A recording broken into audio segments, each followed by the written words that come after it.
ఇప్పుడు కొత్త సినిమాలు థియేటర్ కి వెళ్లి చూడాలని ప్రజలు ఎక్కువగా ఆసక్తి చూపడం లేదు. కానీ పాత సినిమాలు రీ రిలీజ్ అవుతే మాత్రం థియేటర్ కి వెళ్లి చూసేందుకు చాలా మంది ఆసక్తి చూపిస్తున్నారు. ఇటీవల రీ రిలీజ్ అవుతున్న సినిమాలు మంచి రెస్పాన్స్ వస్తుండటంతో ఇప్పుడు వరుసగా పాత సినిమాలు మళ్లీ థియేటర్లకు వస్తున్నాయి. సూపర్ హిట్ సినిమాలు మాత్రమే కాకుండా ఫ్లాప్ అయిన సినిమాలు కూడా రీ రిలీజ్ అవుతున్నాయి. అలా ఫ్లాప్ అయిన ఆరెంజ్ సినిమా రీ రిలీజ్ అయ్యి మంచి కలెక్షన్లు సాధించింది. మునుపటి రోజుల్లో స్టార్ హీరోల సినిమాలు లేదా సూపర్ హిట్ సినిమాలే రీ రిలీజ్ అవుతూ ఉండేవి. కానీ ఇప్పుడు చిన్న హీరోల సినిమాలలో బడ్జెట్ సినిమాలు కూడా రీ రిలీజ్ అవుతున్నాయి. ఈ జూలై నెలలో మొత్తం 7 పాత సినిమాలు రీ రిలీజ్ అవుతున్నాయి. వీటిలో స్టార్ హీరోల సినిమాలు 1 లేదా 2 మాత్రమే, మిగతావి చిన్న హీరోల మీడియం బడ్జెట్ సినిమాలే. ఈ నెలలో రీ రిలీజ్ అవుతున్న సినిమాల్లో ప్రజలు ఎక్కువగా ఆకర్షిస్తున్నవి మిరపకాయ్, గజిని, ఏ మాయ చేశావే. ఈ సినిమాలు బాక్సాఫీస్ వద్ద మళ్లీ మంచి వసూళ్లు సాధిస్తాయని నమ్ముతున్నారు. వీటితో పాటు MS ధోని, కుమారి 21F, హుషారు, వీడొక్కడే సినిమాలు కూడా రీ రిలీజ్ అవుతున్నాయి. తేదీలు ఇలా ఉన్నాయి. జూలై 4 హుషారు రీ రిలీజ్. ఇది మ్యూజికల్ గా హిట్ అయిన సినిమాగా తిరిగి వస్తుంది. July 7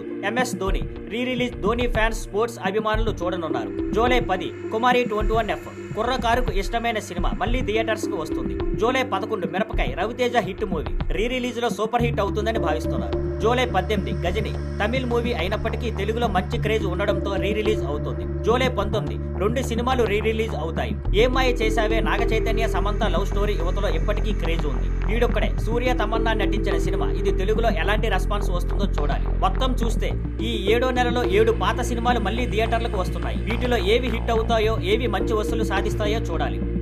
thank you for watching. Please like, share and subscribe.